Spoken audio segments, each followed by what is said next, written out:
So now what I'm going to do is I'm going to take one of my pins and I'm just going to kind of mark generally where things are. Now, the one exception to this are our roses. I know they're drawn on your pattern, but we're actually going to be creating kind of a hybrid ribbon rose that we're going to put here, and I'm going to show you how to do that. The only reason that the roses are on the design is, one, if you choose to go ahead and just cut them out of your fondant flat, you can absolutely do that. You have a nice template for it. And two, to kind of give you a general idea of how big the finished rose should be. So all I'm going to do is I'm going to just take my pin. I'm going to start marking out where our pieces are going to go.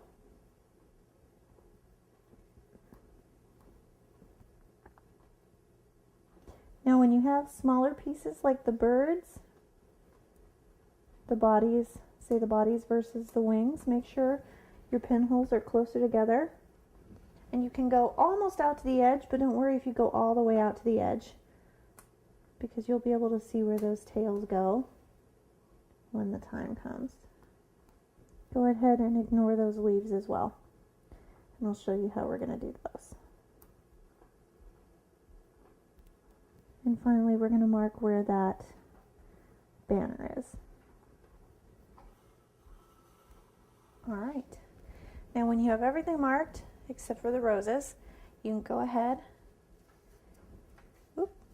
and pull your pattern off, and you'll be left with something that looks like that.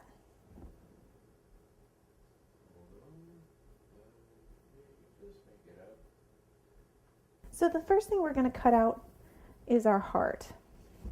And we're going to be cutting that out of our, of course, our nice bright red fondant. And we don't need a whole awful lot. A little bit goes a long way. I'm going to put a little bit of cornstarch down on this counter so we don't get any sticking.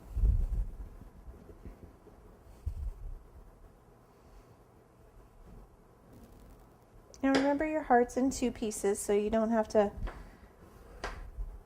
cut one big solid piece.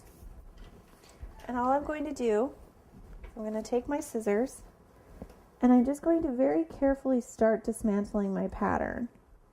And I'm leaving my fondant on the counter for a reason. I want it to start to kind of crust up on the top so that when I move it, it really retains its shape.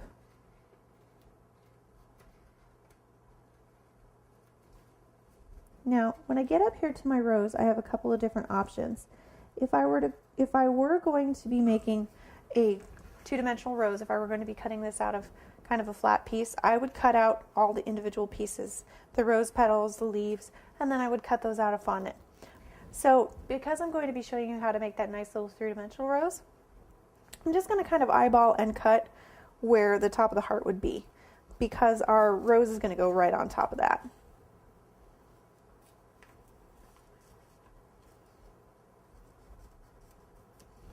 So there's our first piece, and I'm going to go ahead and put it on our red fondant with a little bit of Crisco. Whoop.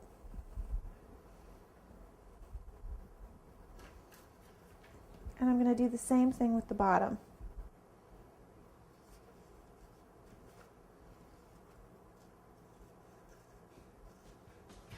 Just cut through where that leaf would be, because we're going to be making nice little dimensional leaves as well.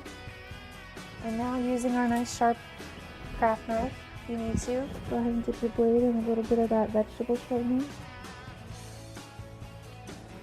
Just make sure your cuts are very, very clean and as accurate as you can get them.